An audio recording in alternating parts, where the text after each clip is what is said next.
Bueno, vamos a un panel integrado por la gente del CONICET, ¿sí? El doctor Willy Pregliasco, el doctor Pregliasco, el doctor Martino Neto, el doctor Jorge Gurlequian, el doctor ingeniero Pablo Negri. Los dos primeros, Pregliasco y Oneto, van a estar online, el resto van a estar aquí en la mesa. Adelante.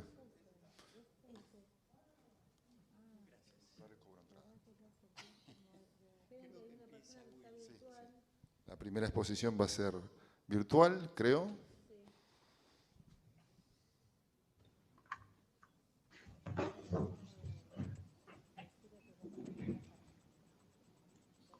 Buenas, buenas, ¿nos escuchan? Sí. Falta la imagen.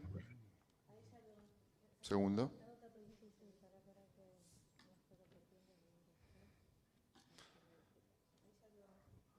Siempre decimos virtual, ¿no? Y ayer se hablaba el tema del uso de las palabras. Virtual es opuesto a lo real.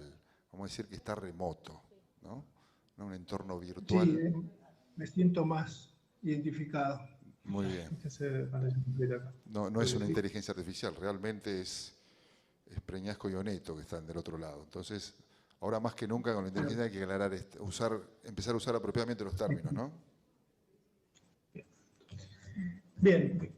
Un segundo que... ¿Ahí estamos bien o por pantalla completa? Ah, no, porque es con presentación. Perfecto. Adelante, por favor. Claro. Bien, muchas gracias. Manden facturas, que acá no llega nada. Virtuales. Nos gustaría mucho estar allá, pero bueno, las distancias y los problemas económicos que hay hacen que no podamos estar. Solo podemos estar de esta manera. Bien, lo que vamos a contar nosotros es un poco raro para lo que vienen charlando en la conferencia, porque nosotros no nos dedicamos, o por lo menos lo que vamos a presentar, no tiene que ver directamente con el hecho de hacer pericias, sino de mejorar las técnicas periciales. Los residuos de disparo es un análisis que se hace cotidianamente en algunas causas, pero los servicios que analizan residuos de disparo están saturados porque es una técnica cara y muy lenta de aplicación.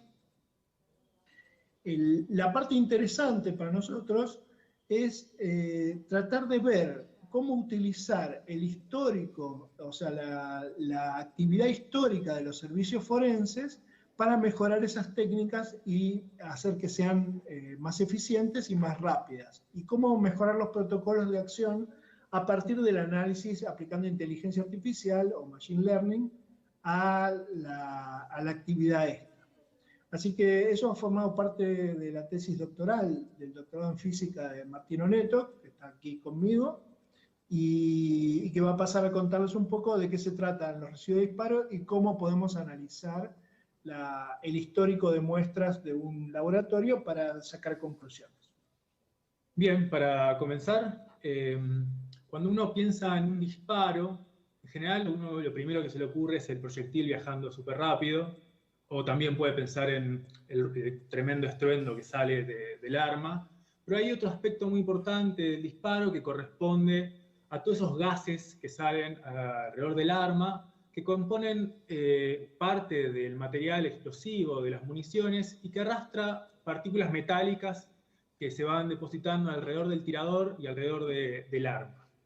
Estas partículas metálicas son las que comúnmente se llaman residuos de disparo y tienen una relevancia forense muy importante, dado que nos permite eventualmente determinar si alguien estuvo o no vinculado con un hecho. Entonces, eso fue la relevancia de estas partículas, es lo que invitó a hacer una investigación sobre la técnica de residuos de disparo y aplicar herramientas informáticas tanto de armado de base de datos o de análisis de estas bases de datos en el ámbito forense, y es lo que nos convoca un poco a presentarles esta investigación. Las partículas de residuos de disparo están definidas esencialmente por las composiciones químicas elementales que poseen,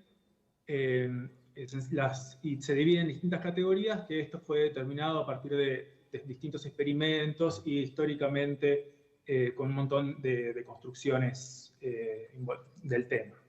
Hoy en día existe una norma internacional, que es la norma ASTM, la E1588, que establece criterios básicos para hacer análisis de muestras de residuos de disparo en busca de estas partículas que pueden asociar o no una muestra con el disparo de un arma de fuego.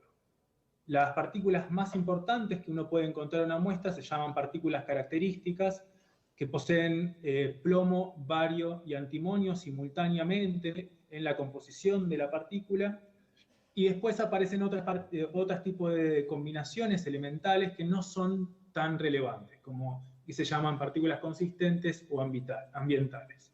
Estas tienen alguna combinación par de plomo, bario y antimonio, quiere decir plomo, bario, bario, antimonio, o antimonio, plomo, y no resultan tan concluyentes a la hora de hacer una pericia de residuo de disparo.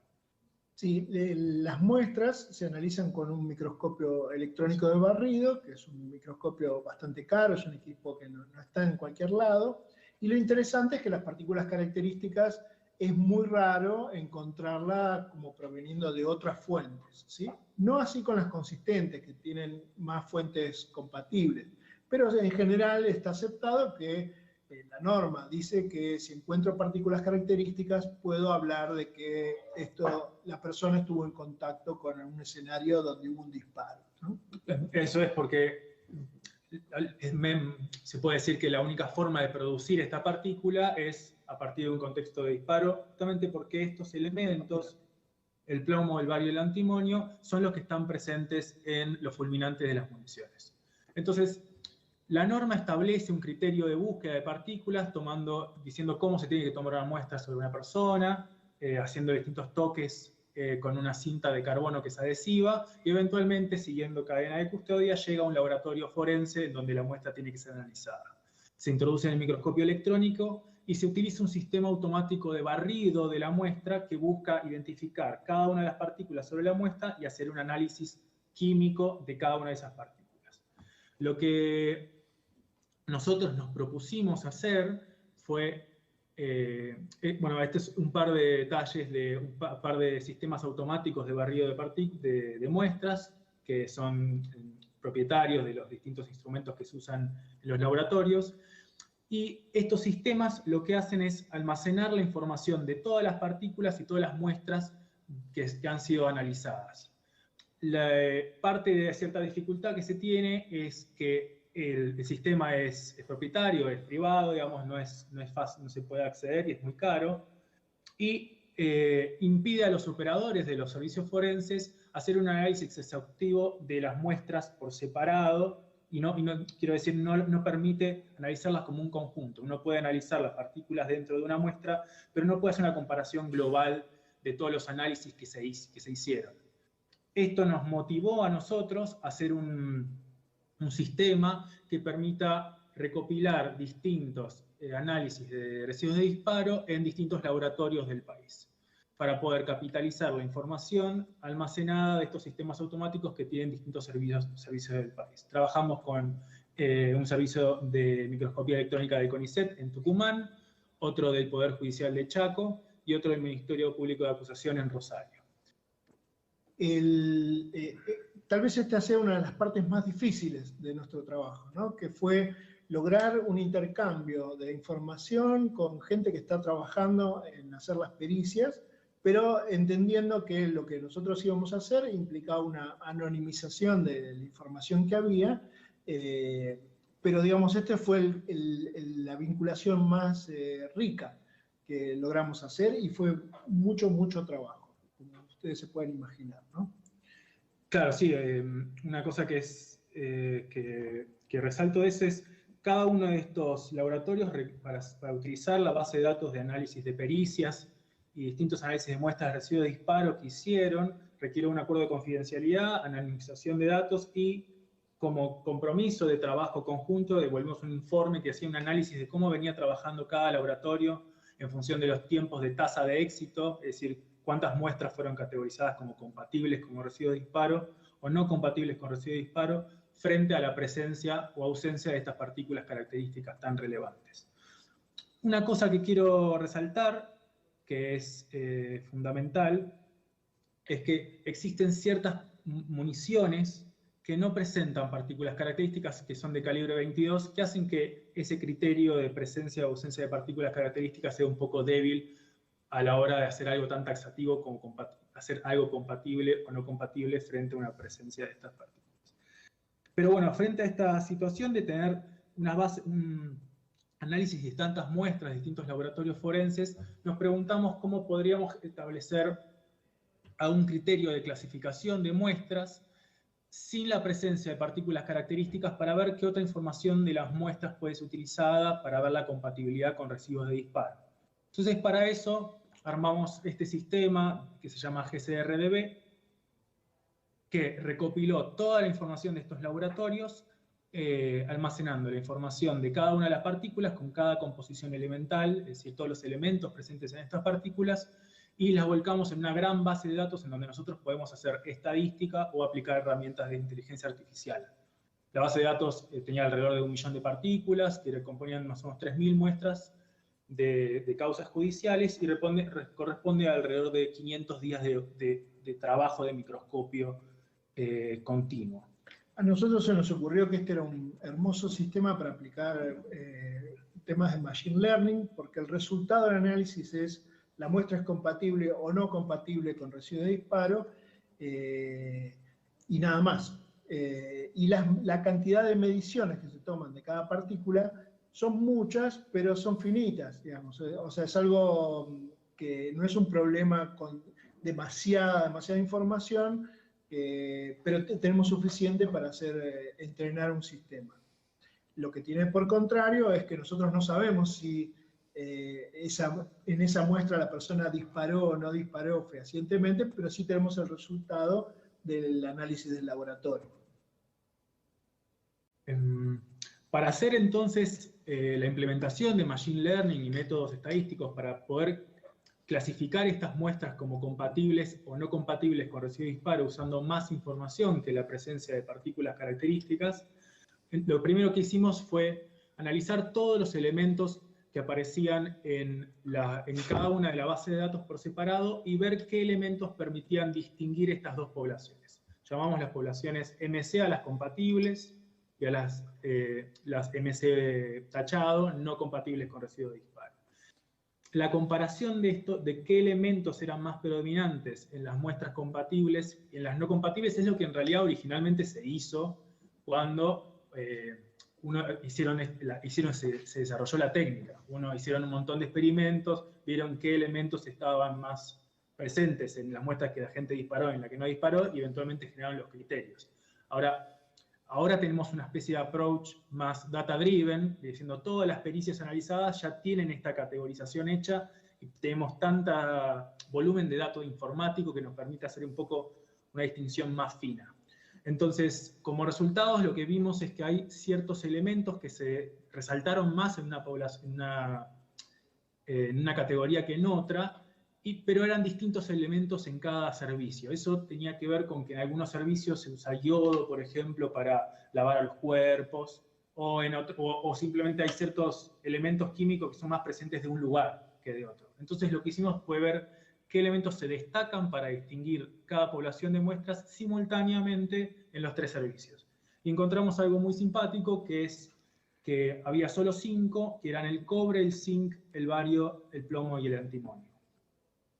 El plomo del bario y el antimonio es algo bastante natural, siendo que justamente la compatibilidad está dada por la presencia de partículas características que tenían estos elementos, pero el hecho de que parezca el cobre y zinc es lindo, es prometedor, porque son elementos que están en los encamisados de las balas y también para parte de la vaina. Entonces significa que hay otros elementos relevantes que no son los del fulminante, que también tienen información sobre la posible determinación sobre una muestra, si es compatible o no con residuos de disparo, que son elementos que también están en la munición y no se está teniendo tan en cuenta.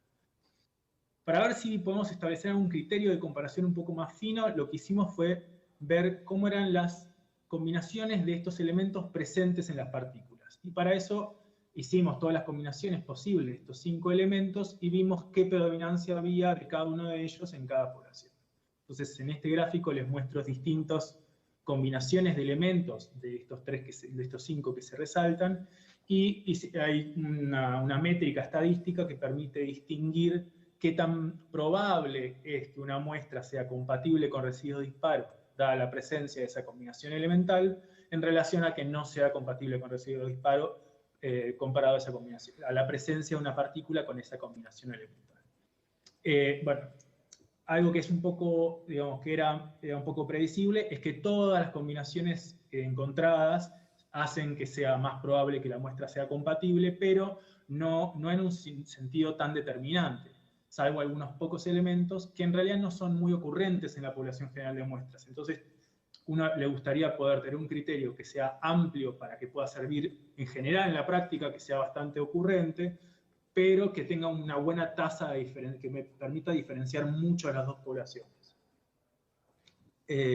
Uno podría, por ejemplo, con este criterio que establecimos acá, elegir algunas combinaciones, por ejemplo, una que está más o menos al final de las barras más altas, de las barras azules más altas, que es cobre, bario y plomo, o de la última, cobre, zinc, bario, plomo, y elegir esas partículas como nuevos candidatos para poder diferenciar estos dos tipos de poblaciones, siendo que tienen tanto poder de discriminación. Pero no es claro cuál es un criterio óptimo de selección de combinaciones elementales que permita esta diferenciación de poblaciones. Y la manera de establecer un criterio que permite usar capaz toda la información simultáneamente es Machine Learning, que justamente son sistemas estadísticos que permiten articular todas las variables de cierta manera para separar estadísticamente de mejor manera las distintas poblaciones, categorizaciones, ¿no? Por ejemplo, si yo quiero distinguir entre perros y gatos, voy a eventualmente detectar los features de los gatos, que son completamente distintos a los de los perros, y eventualmente usar esos principalmente para generar una separación. Esa idea se traduce en estas combinaciones elementales en detectar cuáles son las más relevantes y articularlas todas juntas para generar un criterio estadístico de clasificación. Implementando lo que hicimos fue implementar dos sistemas de Machine Learning que programamos en Python, y que fueron el análisis discriminante lineal y un método de ensamble que se llama Random Forest. Estos dos métodos resultaron muy efectivos para hacer el tipo de clasificación, y los analizamos principalmente en dos métricas. Una es la sensibilidad y otra es la precisión.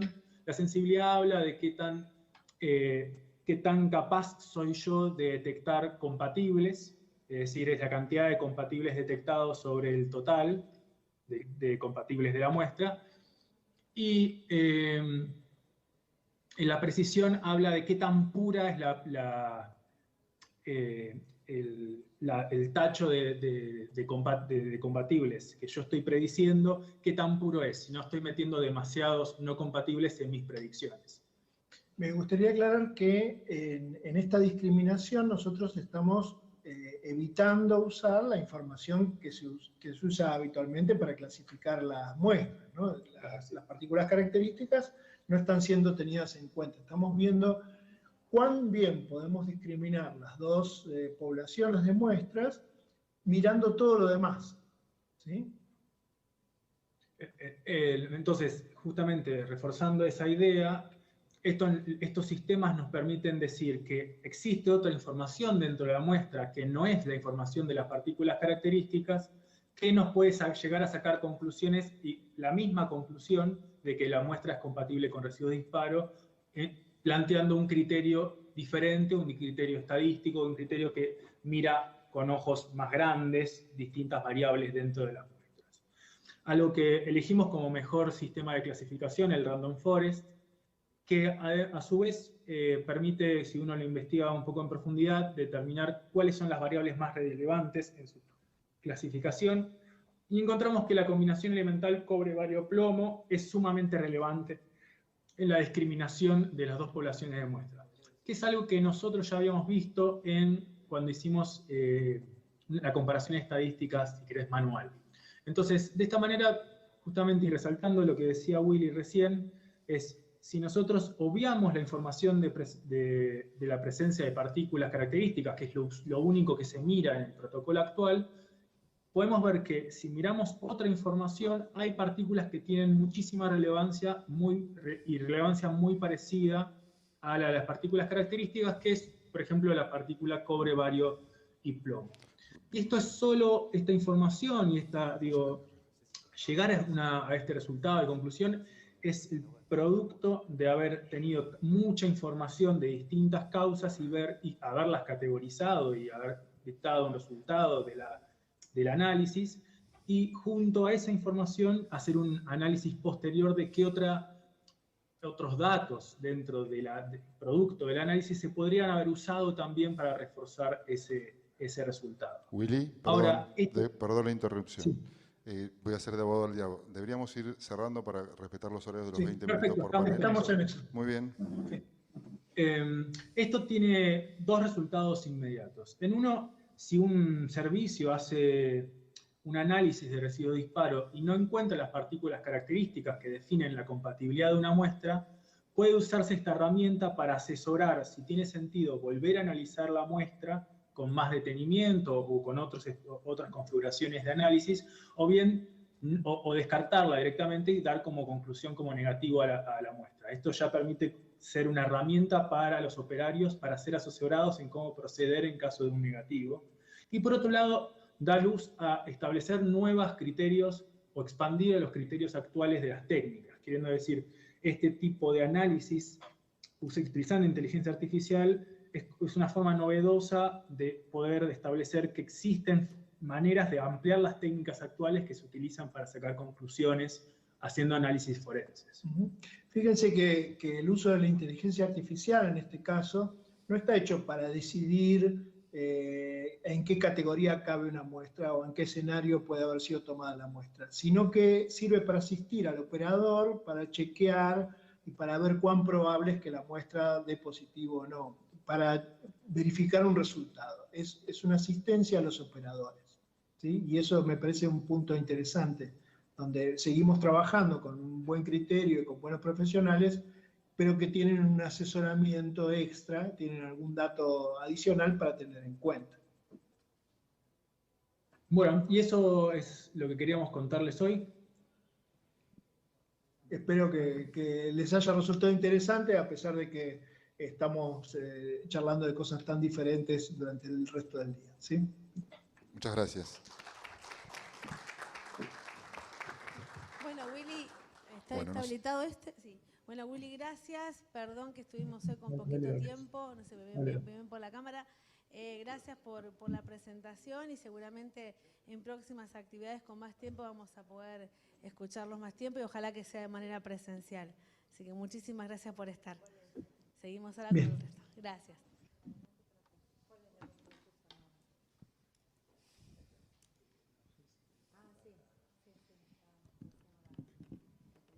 Damos unos segundos, cambiamos la presentación.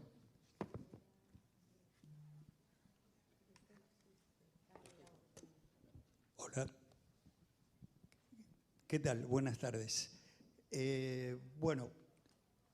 Dentro del CONICET hemos hecho en el programa de Ciencia y Justicia este protocolo.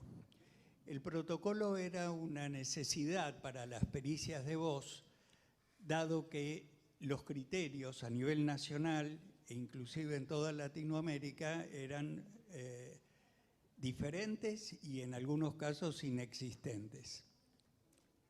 Entonces, desde el CONICET y Black Box, que es una empresa de base tecnológica, hemos desarrollado este protocolo.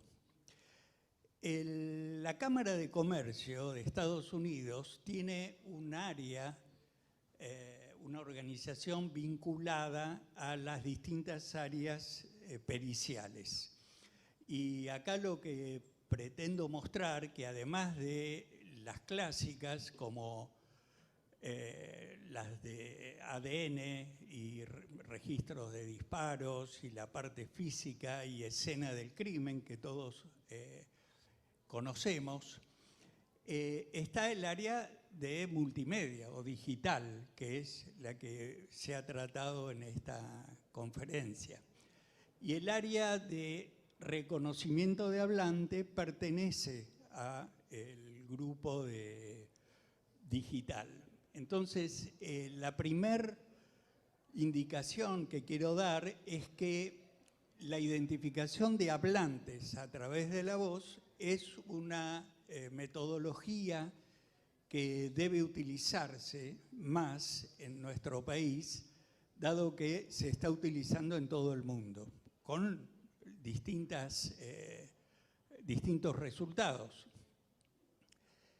Entonces, esta idea de normalizar no es útil solo para los expertos.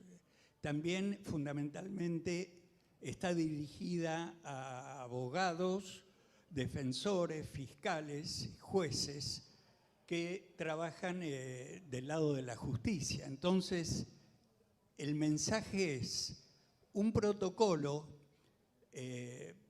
debe ser conocido por los actores de la justicia, porque muchas veces se resuelven casos sin hacer ningún trabajo experimental, simplemente viendo si se ha respetado el protocolo.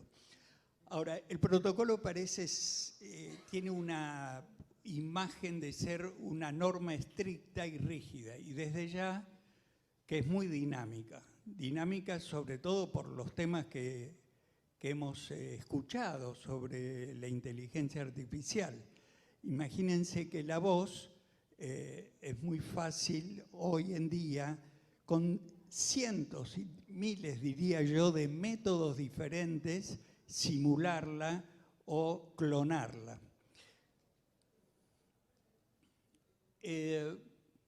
Vamos a definir qué es una pericia de voz. En la pericia de voz no decimos es la persona o no es. Comparamos dos voces. Una de las voces es la del ofensor, lo que llamamos evidencia o la señal dubitada. Y esa voz es comparada con la voz del sospechoso. El resultado de esa comparación no es un sí, no, es una probabilidad. Y como tal, muestra una relación de probabilidades que en la justicia se denomina la fuerza de la evidencia. Entonces, el protocolo busca definir qué condiciones se deben cumplir para que esa pericia sea válida. Y en el laboratorio, el problema de investigación actual es el estudio de la clonación de voces. Las referencias, los fundamentos del protocolo tienen que ver con guías de buenas prácticas, como la de la Red Europea de Ciencias Forenses, que reúne a todos los institutos de ciencias forenses. Entonces, esta referencia la coloco porque es vigente, primero, y es muy utilizada por distintos peritos en todo el mundo. En la Argentina hemos hecho dos protocolos. Un protocolo, como dije, en el CONICET, y otro que es una adecuación del primer protocolo en el Ministerio de Seguridad. Para el Ministerio de Seguridad participaron las fuerzas, es decir, Gendarmería y Policía Federal, sus expertos, sus peritos, intercambiaron, digamos, información con la gente del CONICET, con nuestro grupo, y se aprobó también un protocolo en el Ministerio. Estos protocolos tienen un alcance nacional y pueden ser revisados anualmente, así que cualquier contribución a la mejora de los protocolos es bienvenida. Como dije, el resultado es probabilístico, no es categórico. Ese número, esa probabilidad o esa relación de probabilidades se llama relación de verosimilitudes, en inglés Likelihood Ratio, LR, o el logaritmo de la LR, que es LLR. pero en definitiva es un número que también se puede expresar en forma verbal. El perito, a la hora de trabajar en la identificación, tiene dos áreas bien definidas. Una tiene que ver con la investigación. Ahí calcula el LR al comparar las dos voces, pero no se entrega eso como resultado a un juzgado, sino que él mismo, a partir de más datos o mayor información, va cambiando y va evaluando continuamente esa relación de verosimilitudes. A diferencia del ámbito judicial, ahí en el ámbito judicial hay un oficio que le pide al perito realizar la comparación y el resultado ya queda sellado, queda cerrado.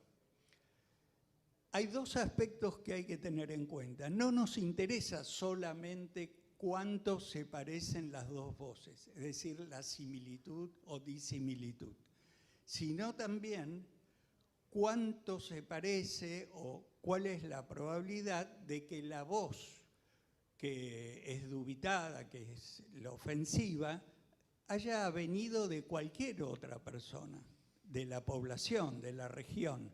Y eso lo llamamos tipicidad. Así que tenemos similitud y tipicidad. Veremos que la similitud, la búsqueda de la similitud, es un interés del fiscal en el juicio.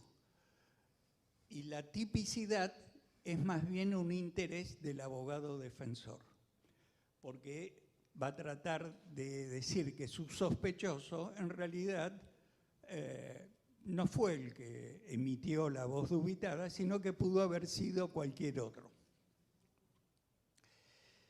Los métodos que hoy se utilizan se podrían dividir en estos tres. El más antiguo del mundo, que es la oreja, el oído, el perceptual, que tiene que ser tratado científicamente con un panel de evaluadores en forma independiente. Y por el otro lado, los métodos automáticos. Los métodos automáticos superan en varios órdenes de magnitud los resultados del perceptual. Resultados me entiendo como el nivel de error, la precisión. Es decir, los métodos automáticos hoy en día están, digamos, en el tope de los métodos. Entonces, ¿por qué se usan los otros? Piensen en este escenario. El juez recibe un resultado de un método automático. El perito ingresó las voces, apretó botones y obtuvo un resultado. Un resultado de la máquina, de un software hecho por algún programador y algún investigador. Pero ¿qué ocurre si encima de ese dato complementa con el perceptual? Y dice, bueno, los humanos o el panel de percepción acústica también está de acuerdo con la dirección del resultado. Quizás no tenga el mismo grado de alcance, como dijimos, que el automático, pero eso es un dato que influye enormemente en los juicios. Que haya una evaluación perceptual que complemente y apoye al método automático. Los métodos más antiguos consideraban analizar rasgos distintivos del habla y hacer comparaciones de perfiles. Esos métodos han sido descartados totalmente, ya se consideran obsoletos. Ahora, ¿qué ocurre? No se tiran a la basura. Siempre cada uno de los métodos va a dar un resultado de LR, de relación de verosimilitud, y como son métodos independientes, los podemos multiplicar. Esos resultados se pueden multiplicar. En el caso del logaritmo, los sumamos. Bueno, esto está orientado más hacia los abogados defensores, con los cuales hemos interactuado, y su interés ha sido, desde el lado de la defensa, respecto a los puntos de pericia. Los puntos de pericia tienen que ver con lo que se solicita finalmente realizar, lo que el juez determina que debe ser hecho.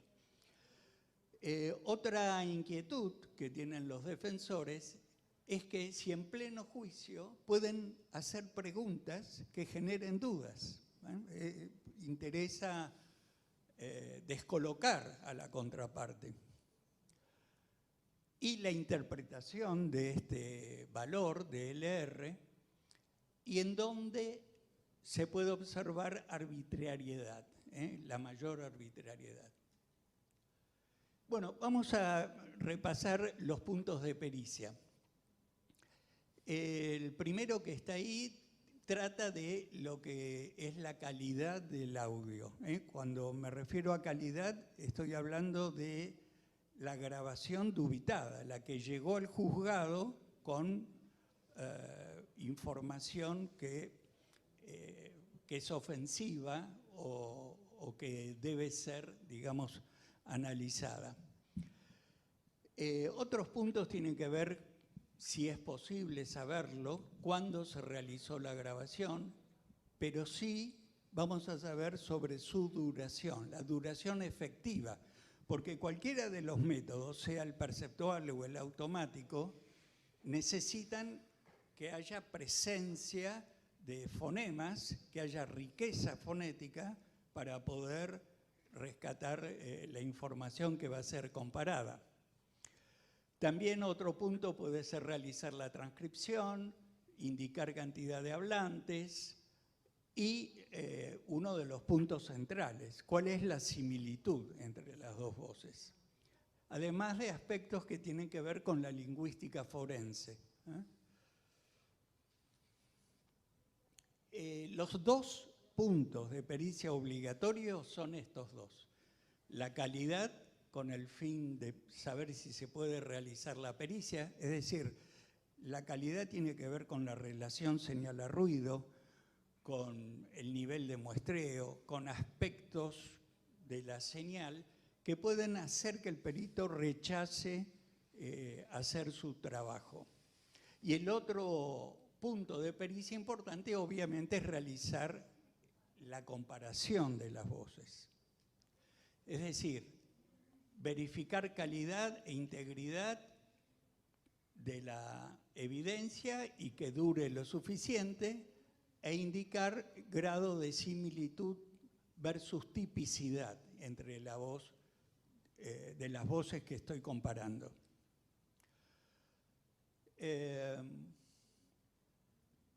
Cuando se hace un informe, hay que justificar una serie de aspectos que tienen que ver con estos requerimientos de los cuales hablábamos.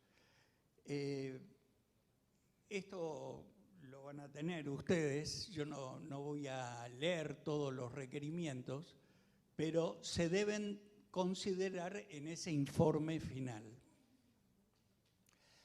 Otra consulta era cómo sembrar dudas durante el juicio. Por ejemplo,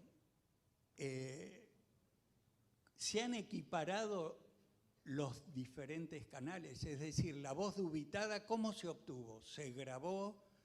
¿Se obtuvo por WhatsApp? ¿Se obtuvo por YouTube? ¿Por algún medio? ¿De qué manera se obtuvo eso? ¿Y cómo luego esa voz va a ser comparada con la plana de voz o la voz indubitada, que tiene que ser grabada con la máxima calidad? Entonces ahí tenemos un canal telefónico versus un canal microfónico. Y entonces una pregunta directa es hacérsela al otro perito y decirle, bueno, ¿usted cómo equiparó los dos canales diferentes? El otro tema crítico, ¿cómo se sabe objetivamente que no fue adulterada la grabación. Y acá hay varios niveles de edición o de modificación. Hoy en día la clonación se hace a partir de una gran cantidad de datos de la persona que va a ser clonada. Si los datos no son suficientes, la voz clonada no tiene la calidad que se podría esperar.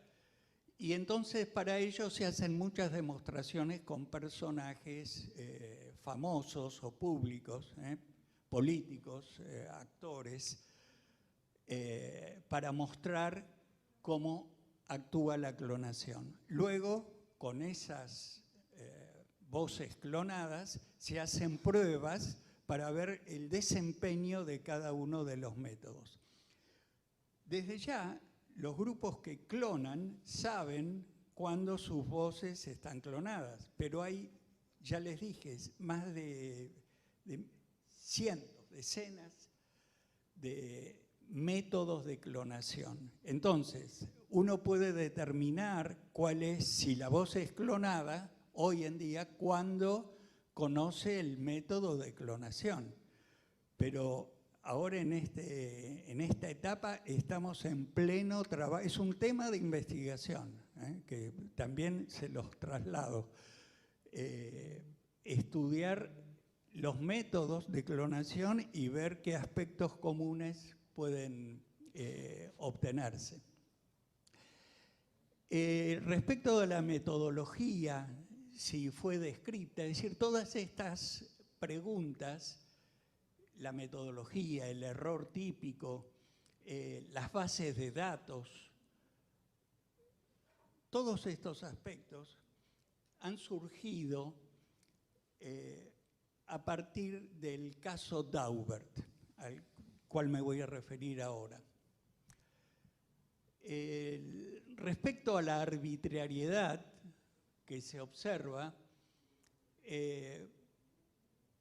recuerden que no es determinístico el resultado, sino es probabilístico.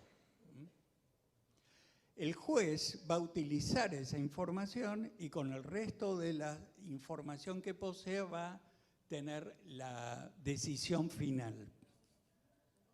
Bueno, acá está Daubert. Daubert dejó como moraleja, como enseñanza el caso de que hay que emplear la misma metodología que se utiliza para el ADN.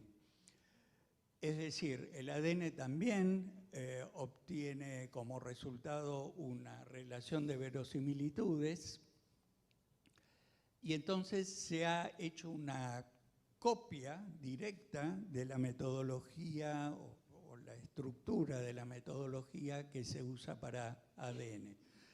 Ahora, como nadie publicaba nada, ni decía, ningún país decía lo que estaba haciendo, NIST, el Instituto de Estándares y Tecnología, empezó con competencias para ver, sin tener la publicación, a ver cómo cada grupo en cada país resolvía la identificación de voz.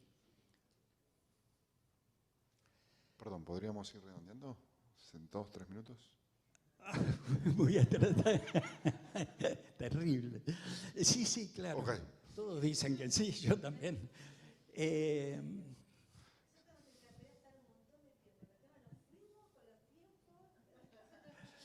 O más allá de eso, hay tiempo... Bueno, yo me quedo tranquilo si después le pasan la presentación a quien la requiera. Esto va a estar...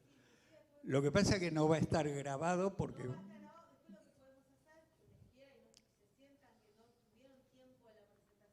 Claro. Sí, yo estoy dispuesto a compartir la presentación.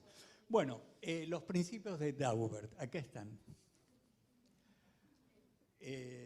Sigamos. Es decir, los dos, fiscal y defensor, les interesa saber si las dos voces pertenecen o no a la misma persona. Acá está el LR. El LR es un número que está indicado como XX, y si ustedes elevan 10 a la potencia de XX, obtienen la cantidad de veces que es más probable que la evidencia haya sido generada por el sospechoso que por cualquier otro. Normalmente los valores típicos en la identificación automática, el LLR, es decir, ese valor XX, está alrededor de 5 o 6. Por eso el ejemplo, 100.000 veces más probable cuando el LR es 5. Pero en el ADN, el LLR es del orden de 10 o 12.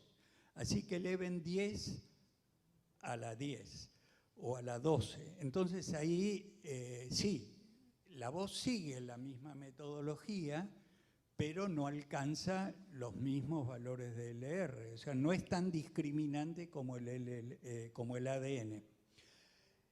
Y los métodos perceptuales y de análisis de rasgos tienen un LLR de 2. ¿No? Así que miren cómo se achica el rango del desempeño. Por eso los automáticos con 5 o 6 están a la cabeza. Bueno, estas dos definiciones es simplemente un ensayo de la relación de la voz del sospechoso y la evidencia. Aquí se dice, la voz del sospechoso generó la evidencia, probabilidad de la voz del sospechoso haya generado, o cuál es la probabilidad que la evidencia se generó por la voz del sospechoso. Las dos frases parecen lo mismo, ¿no es cierto? Pero, en realidad, es una probabilidad condicional. Entonces, este señor, Philip Rose, explicó que las probabilidades condicionales no se pueden transponer y dio el ejemplo de la vaca. Entonces dice, ¿cuál es la probabilidad de que yo tenga un cuadrúpedo si veo una vaca? Y si no tuvo un accidente esa vaca, la probabilidad es 1. ¿Se entiende? En cambio, ¿cuál es la probabilidad de que yo tenga una vaca si tengo un cuadrúpedo? Y ahí la probabilidad es 0,0 lo que sea. Es decir, las probabilidades estas condicionales no se transponen. Y eso es importante para el cálculo de LLR. ¿Ven que acá lo que hace el perito es decir, si la evidencia, la probabilidad de la evidencia en función de los datos del sospechoso, dividido la probabilidad de la evidencia en función de cualquier otro individuo que lo haya generado. Eso es lo que hace el perito. El perito acá obtiene el LLR, esto se multiplica por probabilidades a priori que tiene la justicia y el resultado final es la identificación. Bueno, yo me voy a quedar acá por el tiempo disponible.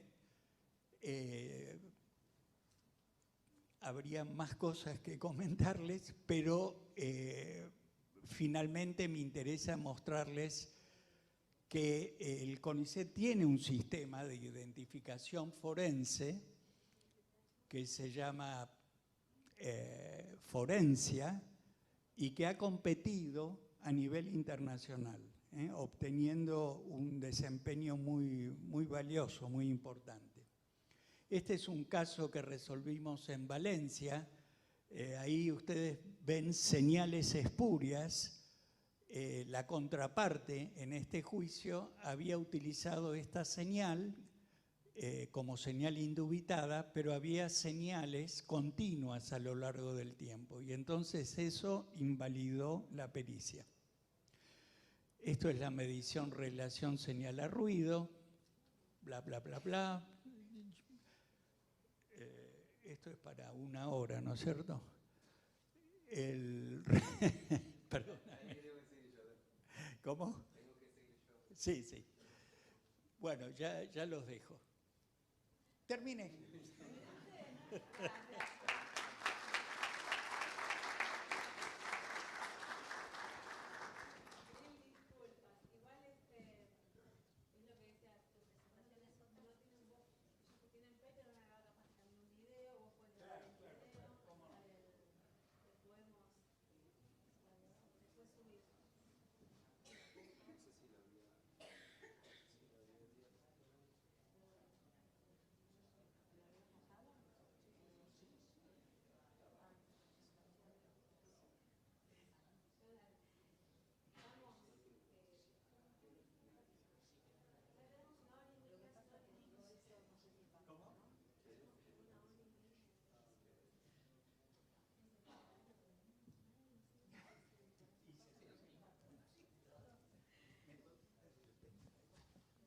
Hola. Bueno, seguimos entonces con las presentaciones. Este trabajo, en realidad fue invitado por el programa de Ciencia y Justicia a presentar esto aquí. No es así forencia exactamente, pero tiene que ver porque, bueno, el reconocimiento facial también es una metodología asociada. Sí tiene que ver con la parte de justicia y bueno, la idea es esta de ofrecer un tablero de control a las autoridades judiciales. Entonces, un tablero de control sería, no sé, algo así como, este es el tablero de control, es un tablero de control, donde la idea es pararnos en una aplicación de reconocimiento facial en tiempo real para la detección de sospechosos.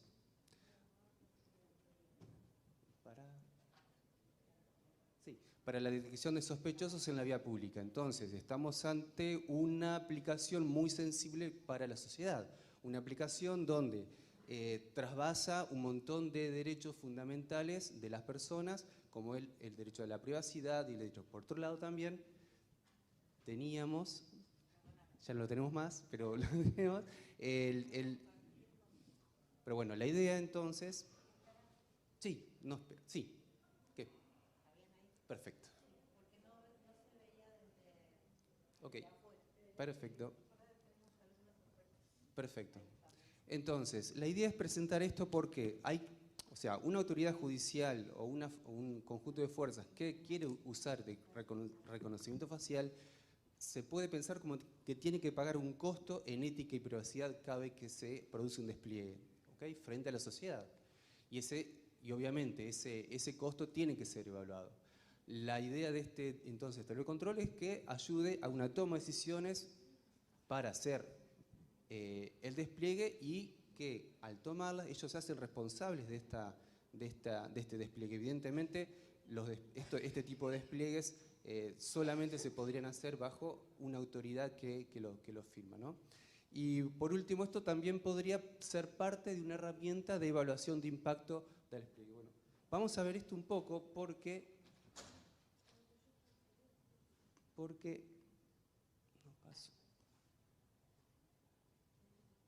Vamos a avanzar con la ley de inteligencia artificial europea que estuvo desarrollando y escribiéndose durante muchos años y a mí, bueno, por mis coautores de este trabajo, nos interesa meternos por aquí para que veamos ciertas partes que en Europa tuvieron en cuenta, que tuvieron en cuenta como para darle un marco de utilización a las aplicaciones de inteligencia artificial, sobre todo este tipo de aplicaciones. Bueno, primero, la ley se presentó hace muy poquitito, la última versión es del 12 de julio, dice que en sí, o sea, la idea es que esta ley proporciona un sistema de clasificación para el sistema de inteligencia artificial con requisitos y obligaciones y considerando siempre los riesgos potenciales que lleva a su uso. Okay. Normalmente, en un principio se habían prohibido todo este tipo de aplicaciones, ¿okay? Se habían prohibido. Sin embargo, resulta que obviamente es una tecnología que funciona muy bien, es yo digo que es un poco víctima de su propio éxito porque funciona, está bien, y es una herramienta que obviamente las fuerzas policiales y las judiciales pueden usar. Entonces, en la parte de detalles de la ley se habla sobre invasión a la privacidad, donde obviamente se aborda la invasión de la privacidad en este tipo de aplicaciones, que pueden ser muy graves en cuanto a derechos y libertades, o, por ejemplo, ejercer la libertad de reunión y otros derechos fundamentales de la vida privada. Por otro lado, también plantea que hay lo que se llamarían despliegues proporcionados, cuando necesito hacer este despliegue porque la persona que tengo en la blacklist, digamos, es una persona que puede producir un daño potencial muy grande. ¿Está bien? Entonces, habla también de la responsabilidad por el despliegue. Todo despliegue de este tipo, o sea, en tiempo real en la vía pública para como dice ahí, para cumplimiento del derecho, tiene que haber sido obviamente autorizado previamente por una autoridad judicial o una autoridad competente. Evaluación del impacto, esta autoridad previamente tiene que haber hecho una evaluación del impacto que va a ocurrir por el deployment o el despliegue del coso, del face recognition.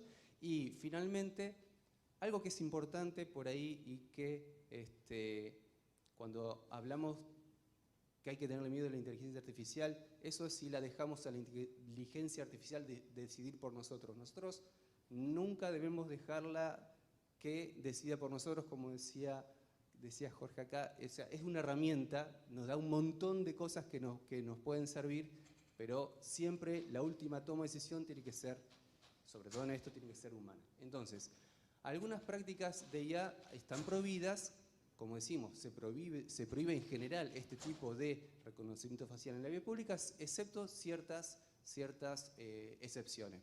Por ejemplo, la búsqueda selectiva de víctimas de secuestro, trata de personas, protección sexual y búsqueda de personas desaparecidas, prevención de amenazas específicas, inminentes, atentados terroristas, etc. La localización o identificación de personas sospechosas de delitos, y es un poquito más largo, pero tipifica los delitos para los cuales se podría habilitar el desempeño para aquellos delitos de más de 4 años. ¿Sí? Entonces, es muy interesante eso. Y después, obviamente, habla nuevamente sobre las prácticas prohibidas, donde siempre hay que hacer, o sea, tiene que haber un análisis sobre la naturaleza de la situación, la magnitud del perjuicio que podría producir la persona de la lista negra, y las consecuencias del uso del sistema en los derechos y libertades de las personas implicadas. ¿Está bien? Después hay otras leyes. Y bueno, como conclusiones de esta ley, de la lectura rápida de esta ley, decimos que entonces la identificación en tiempo real tiene que tener una autorización, tiene que ser limitada en el tiempo y en un ámbito geográfico, el uso debe estar autorizado específicamente, y su uso también, y para hacer su uso, o sea, para hacer el despliegue, tiene que haberse realizado una evaluación del impacto. Entonces, vamos ahora con el tablero, con el grafiquito que le habéis mostrado. Primero, o sea, ¿por qué reconocimiento facial? El reconocimiento facial obviamente nos sirve porque sabemos que de alguna manera incrementa la probabilidad de encontrar una persona. Podríamos tener agentes en ciertos sitios buscando a la persona, pero bueno, con el reconocimiento facial esto es como que podríamos abarcar mucho más. Hay evidentemente, un equilibrio a pagar entre, o sea, un equilibrio, digamos, de contrapuesto entre lo que piensan los ciudadanos y lo que piensan las autoridades, obviamente, donde los ciudadanos bregan por sus derechos fundamentales en privacidad, pero por otro lado las autoridades también bregan por la seguridad de sus ciudadanos. Y a su vez, no solamente la seguridad, sino también, de algún punto, esto de siempre tener en cuenta que tienen que tener la confianza de sus ciudadanos. Entonces, si los ciudadanos se sienten todo el tiempo controlados, tampoco creo que les suma a las autoridades. Bueno, ¿qué es el tablero de control? El tablero de control es este gráfico, es una grilla 2D proporcional donde tengo un eje que sería la pérdida de privacidad y otro eje que sería el daño potencial que puede producir la persona y lo divido en grillas, ¿está bien? En grillas discretas donde voy a definir qué significa cada grilla y que van a tener por ejemplo, cuando estoy hablando de la pérdida de privacidad, voy a tener 3 escenarios, P1, P2 y P3, que vemos que acá viene P1 ascendente, ¿está bien? P1 estoy pensando sobre todo en P1 involucra variables de densidad de personas y de costo ético, y yo voy a vincular de alguna manera a la pérdida de privacidad cuantas más personas esté capturando con la cámara. A su vez también tiene mucho que ver el lugar donde lo ponga, si son lugares cerrados, si son lugares, estadios, donde hay eventos públicos, donde se han puesto bombas, ese tipo de cosas, o también infraestructuras donde hay mucha circulación, como estaciones de tren, estaciones de subte, bueno. Entonces, ahí tipificamos entonces nuestros niveles de pérdida de privacidad, desde el menos pérdida hasta la mayor pérdida, donde tenemos cientos de miles de personas capturadas por la cámara en los momentos.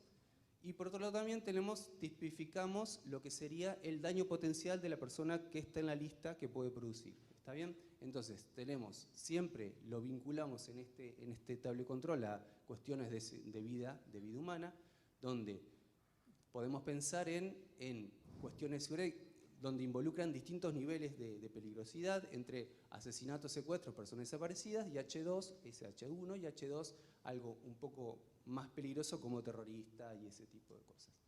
Por otro lado, la función, la del tablero de control, incluye también una función que separa el plano en 2 partes. ¿Está bien? En el plano de despliegue y el plano de no despliegue. La función esa en realidad va a estar definida, y acá vamos a meter unas variables más. Primero, un omega, que es la probabilidad de que el individuo se presente en el lugar donde se va a hacer el despliegue de reconocimiento facial. O sea, tenemos niveles de poco probable, más o menos probable, muy probable, ¿está bien?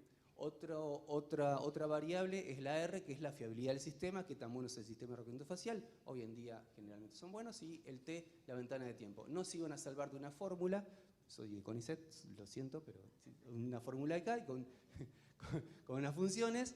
Así que acá tendríamos como diferentes ejemplos de esta curvita. Esta curvita al omega, que era la probabilidad de que aparezca la persona en el sitio, al ir bajando el omega, las curvitas se van achatando para abajo. ¿Está bien? Entonces queda como, de este lado, ese sería mi lado proporcional para el despliegue del sistema de reconocimiento facial, y este lado sería el lado no proporcional. ¿Está bien? Pues tenemos el T, y bueno, eso después pueden ver el artículo. Entonces, ¿cómo se decide el despliegue o no el despliegue? El despliegue o no el despliegue vamos a verlo a partir de, una vez que yo establezca en qué bloque estoy, qué H1, H2, H3 y H3 no hay, H1, H2, P1, P2, P3, me fijo la curva donde lo corta.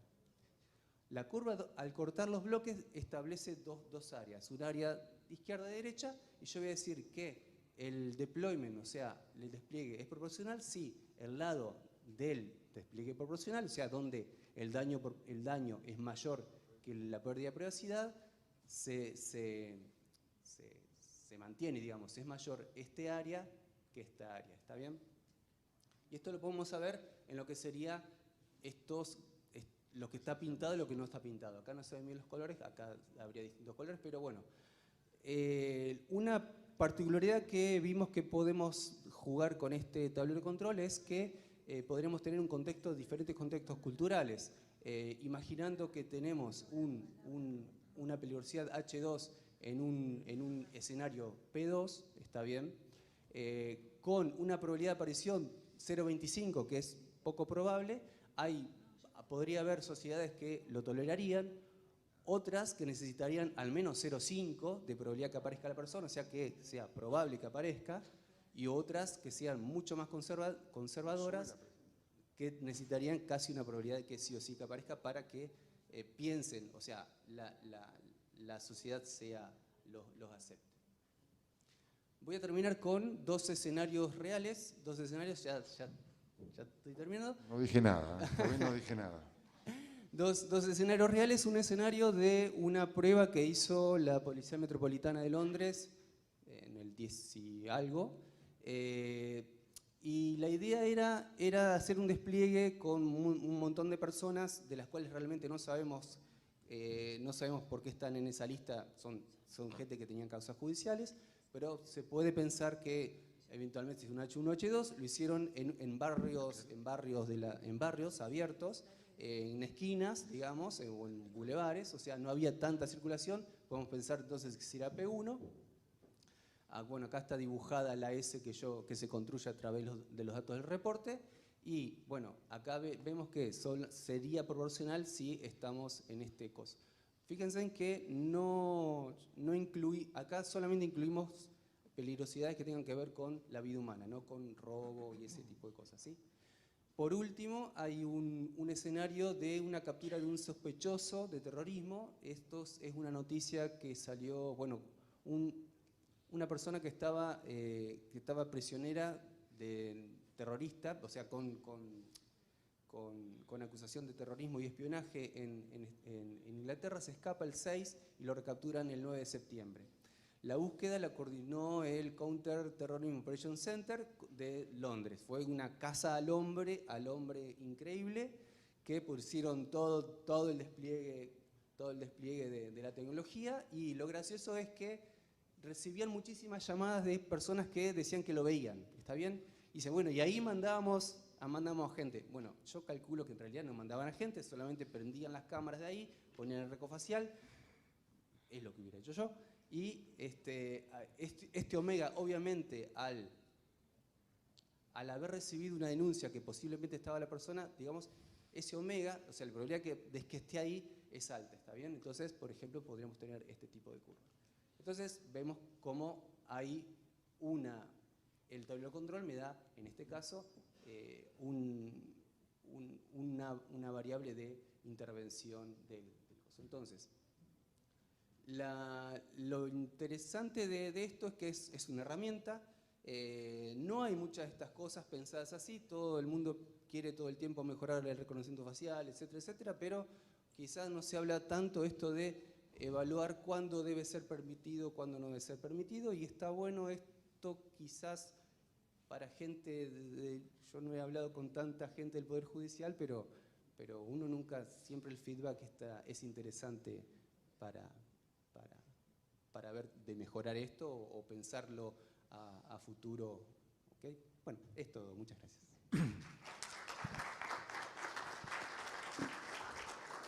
Muchas gracias.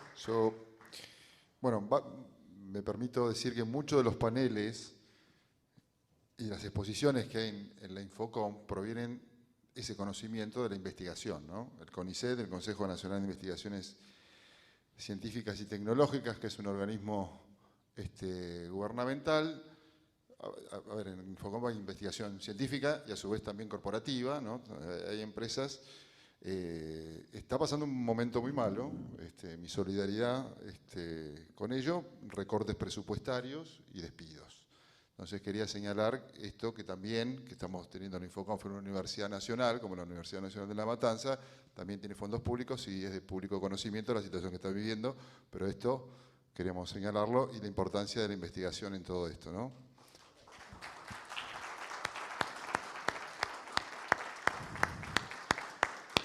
Muy bien, por favor. Bueno, ahora vamos a tener unas palabras, vamos a presentar a Bettina Donadelo, que es secretaria de Investigación del Departamento de Ingeniería e Investigaciones Tecnológicas de la Universidad, ¿no? La Universidad Nacional de La Matanza. Hola, buenas tardes a todos. Nada más quería agradecer especialmente, bueno, ni hablar a Cintia Joya, la magíster que ha presidido este congreso. La verdad, para nosotros es un gusto. Me parece que es muy importante, digamos, todo el aporte que se pueda dar en este nuevo área, por decirlo de manera de conocimiento, y agradezco especialmente a los miembros de los exponentes, los que han expuesto con respecto a lo que es el CONICET. Para nosotros es un privilegio, un honor que estén aquí acompañándonos, sobre todo el programa de Ciencia y Justicia, con los cuales esperemos poder articular desde la Secretaría de Investigaciones que yo tengo a cargo. Nosotros llevamos investigaciones, temas de posgrado también. Este es un punto, un nicho muy importante por el cual el día de mañana esperemos poder seguir trabajando. Los invito, vamos a poner ahí nuestro mail también por si alguno se quiere acercar, ya sea a investigar o a llevar temas de posgrado en estas líneas y compartir, ¿no?, conocimiento. Bueno, gracias y felicito también a todo el equipo por la organización de este evento.